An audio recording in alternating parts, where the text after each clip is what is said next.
All right, in this presentation, I'm going to cover how to maintain your PMP certification by earning PDUs or professional development units.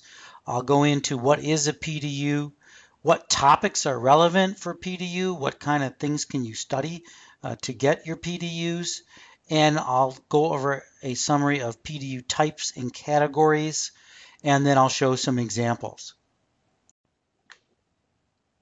All right, let's talk about what is a PDU. Well, first of all, a PDU stands for Professional Development Unit, and you're going to need about 60 professional development units or PDUs every 3 years in order to maintain your PMP certification.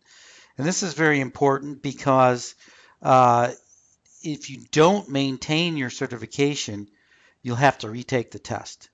Of course, nobody wants to retake the test. The test is hard. You'll have to put a lot more hours into studying. So this is much easier to maintain your PDUs and avoid ever having to take the test again to maintain your PMP certification. So how do you get a PDU? Well, for every hour of activity you do related to either PM project management education or some other project management related activities that qualify, you get one PDU. So let's look at some examples. You could sign up for a formal class or formal training related to project management, and each hour you spend in that class will earn you one PDU. You could listen to a lecture related to project management, and every hour in the lecture you would get one PDU. You could alternatively listen to a podcast or even watch a video related to project management and also earn a PDU for each hour. You could even read a book on your own related to project management. There are some limitations on these things, so I'll go over that as we get into it. But you have a lot of options. You could even volunteer, for example, for your local PMI chapter or for a project management related nonprofit organization, and you can also earn PDUs that way. So there's basically this one-to-one relationship between some project management related activities and education and a PDU. All right, what kind of topics can you choose from to obtain your PDUs? You have a wide variety of things that you can select from in order to obtain PDUs. A first hint is to kind of look at all the different topics that are in the PMBOK, and as you got your PMP certification, you went through all these different topics, and so you should have some idea of how wide a scope is in the PMBOK. You've got the framework chapters, which include the life cycles, the different types of organizations, some of the skills and knowledge a project manager needs. And then you've got all these different knowledge areas that you can choose from, like integration management, which includes change management, scope management, which has anything to do with requirements management or gathering requirements,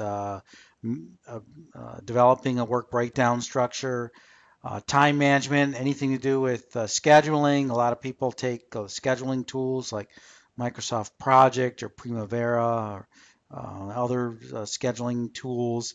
Cost management, anything to do with earned value, finance, accounting, quality. There's lots of quality initiatives out there like Lean, Six Sigma, Total Quality Management, anything related to that. Human resource management, anything related to people management, how to perform interviews, how to conduct an interview, how to perform a performance review if you've got direct reports, communications management, people's presentation skills would be included in that kind of thing. Risk management would include any kind of risk assessment tools or procedures or processes which you might have. Procurement management includes anything related to contract management, negotiation skills. Stakeholder management would include things like cross-cultural training, Some people take Dale Carnegie training, how to win friends and influence people. That's a good example of stakeholder management. A lot of other people-related skills under stakeholder management. So all in all, you really have a wide variety of topics. Pretty much anything business related or anything related to developing or managing projects within your domain are going to be fair game for PDUs. All right, let's take a look at the categories that are relevant for PDUs. So not only do you have a wide variety of topics that you can choose from, as we were discussing, there's also different categories of PDUs that you can obtain. There's two main types of PDUs. There's the education type, where you take a project management related training. And then there's the giving back type, where you do some sort of project management related activity, which kind of helps the profession of project management. In that case, there is a maximum number of PDUs that you can get in a 3-year cycle of 45 PDUs.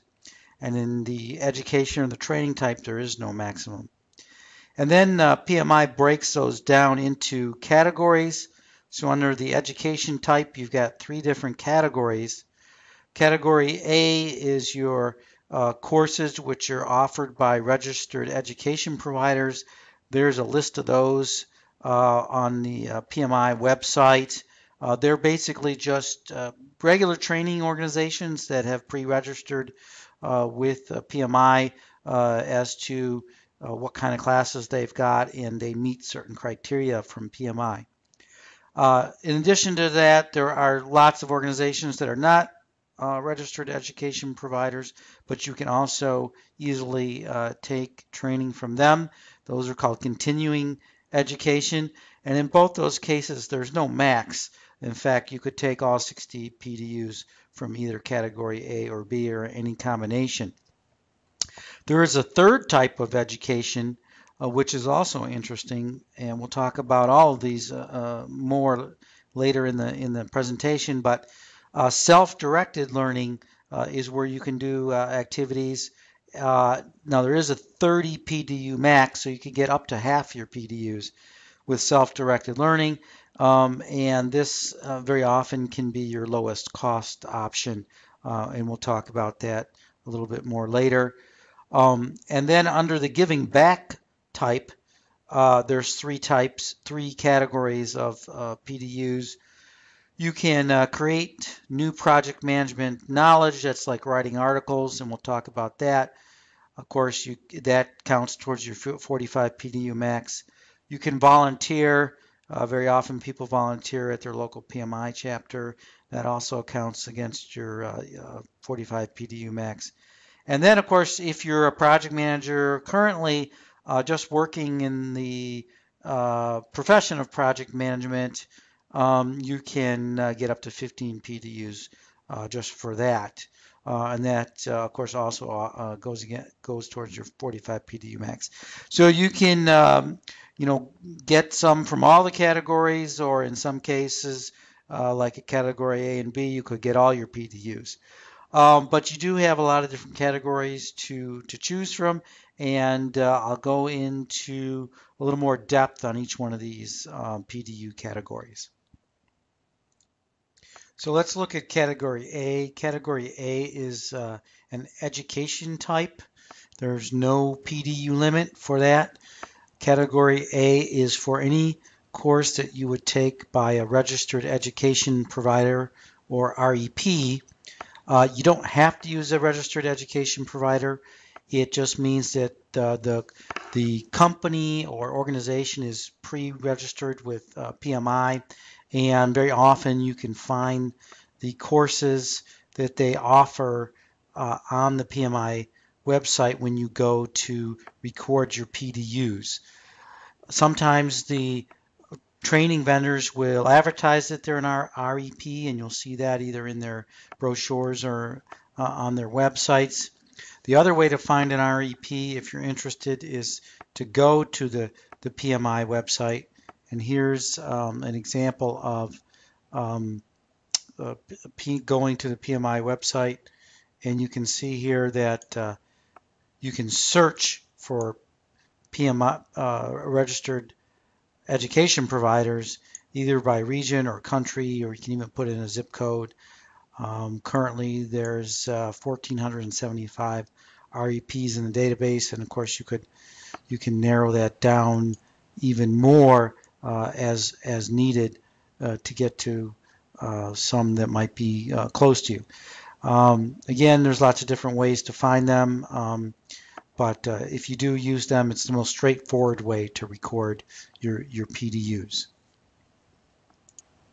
The next education type of PDU you can get is from category B. Category B is really anything else, any other kind of training that is not under an REP. So any non-registered education provider. There's no PDU limit for this, and I would say this is probably the most common because there's so many different things that you can choose from here. It would also include anything if you're taking classes at a university or college, either for a degree program or just for professional development. If it's related to any of the topics as we talked about before in the PMBOK, you can use those classes. Employer provided training is another big one. If you're occasionally taking any kind of training at work on any project management related topic, then those are fairly easy to get. That would include either in-class or online types of training. One thing that's a little different here is you need to save some records. If the trainer gives you a certificate, hold on to that. That's great. Sometimes employers don't give certificates. In that case, save whatever you can, a brochure or a sign-in sheet or any other course materials that you got from the class, just to kind of confirm that you did attend the class and what the topic was of the class, and save any records that you've got in the case that you're audited. You won't need that unless you are audited, but it's important to have in the case that you are audited. All right, let's take a look at Category C. Category C is the last education type of PDUs that you can get.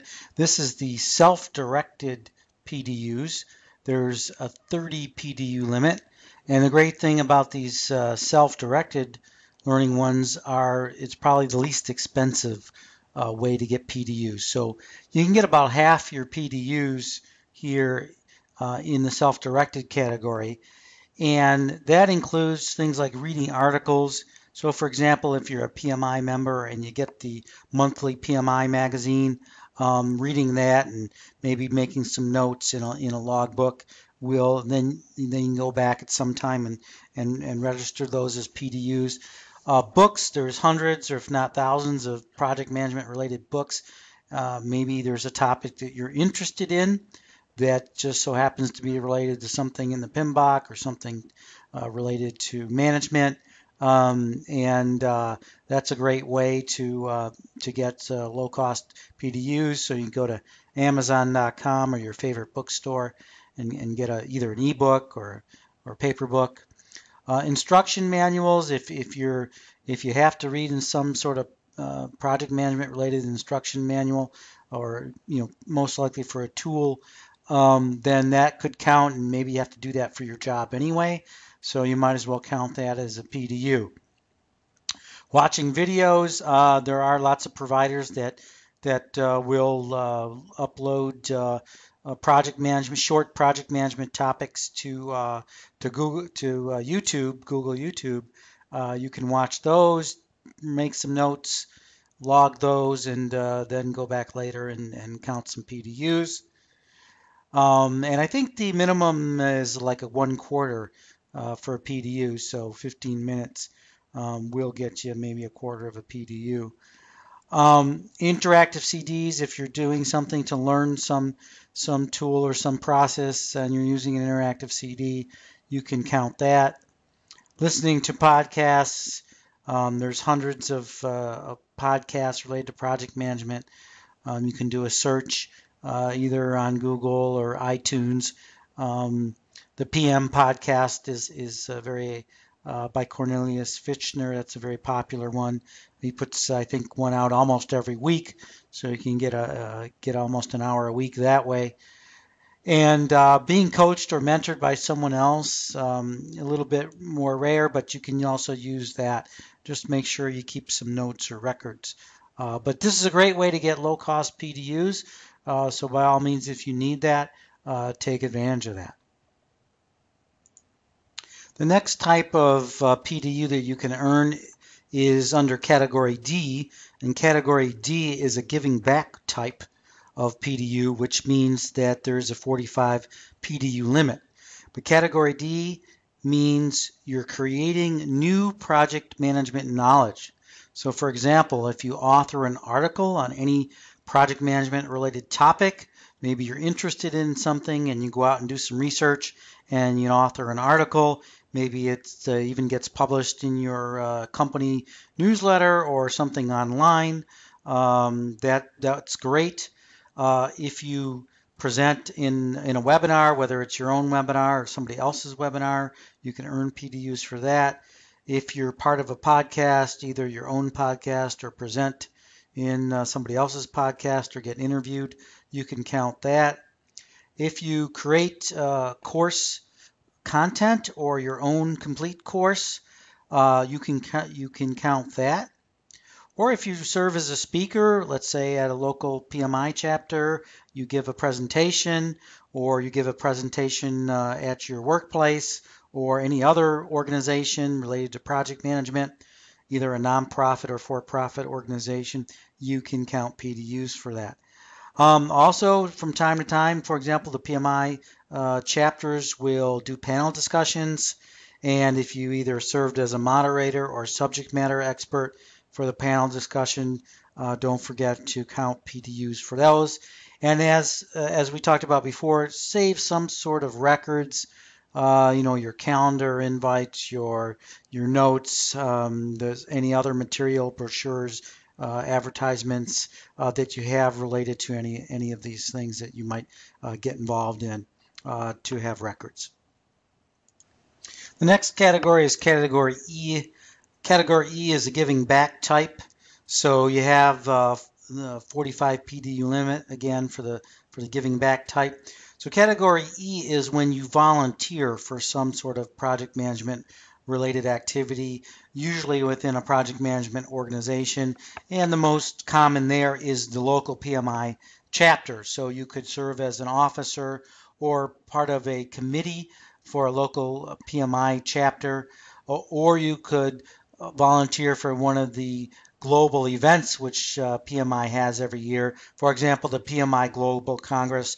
There's one in North America, there's one in Europe, there's one in Asia every year. You could volunteer, for example, to work at one of those congresses and get additional PDUs that way. Some people serve on PMI advisory board. Some people work on PMI standards. The best place to start with volunteering is to check with your local PMI chapter, get involved with your chapter meetings, and look on their website for volunteer opportunities. The last category is Category F, which also comes under the giving back type. So there is the 45 PDU limit. This is almost like a freebie. This is Category F is called working as a professional in project management. So maybe you are a project manager or you're doing project management in your everyday job. So you can count up to 15 PDUs per 3-year cycle if you're doing project management on an everyday basis. You can earn up to 5 PDUs per 12-month period. So if you do project management, say for 1 year, but you don't do it the next year, you could earn 5 PDUs. So this is a very easy way to go if this applies to you, and it's going to reduce the amount of other PDUs that you need. You'll need to document what projects you worked on for this one, but this is great if this applies to you. All right, let's take a look at an example of how we can combine these different PDU categories together in a 3-year cycle. Let's take the example of John. John is a software team leader, and so he's working as a project manager. So he can claim 15 PDUs under category F for working in the field of project management. He also likes to listen to podcasts on his way to work, and he likes to read books. He's downloaded some ebooks and he's bought some books. And so under category C, he earns 21 PDUs for his podcasts and books. And then finally, he's recently gotten interested in the last year in Agile project management. So he takes a class in Agile, and he takes a non-REP, so that would be category B. He takes an Agile project management class and gets 24 PDUs for that. So in total, he gets 60 PDUs across the 3 different categories. So pretty quickly, your PDUs can add up, and it's not too difficult in a 3-year period to get 60 PDUs. All right, let's take a look at a second example of how to earn PDUs. Julie is a purchasing manager, and she likes to attend her local PMI chapter meetings. She's also a volunteer on one of the PMI committees, and her company provided her a training on negotiation techniques since she was a purchasing manager. So she puts all these things together, and under category A, typically you'll be able to count your PMI chapter meetings because at each chapter meeting they do a presentation or a training. So she, over a 3-year period, ends up attending 18 chapter meetings, so she gets 18 PDUs for that. Under category B, she gets credit for her negotiation techniques training, and she gets 24 PDUs for that. And under category E, she counts her 18 hours that she did serving on one of the PMI committees. So here's another alternative way to get your 60 PDUs. So here you can see it depends a little bit on what your job function is and what's available to you, but there's many different ways to get your PDUs. Okay, and one final reminder is it's always easier to maintain your PDUs than to try to restudy and retake the PMP exam. So every 3 years, make sure you're registering your PDUs as you go and you don't lose that hard-earned PMP certification. So thanks for your attention, and to get more information on PMP certification, as always, visit us at www.myprojectsource.com. Thank you.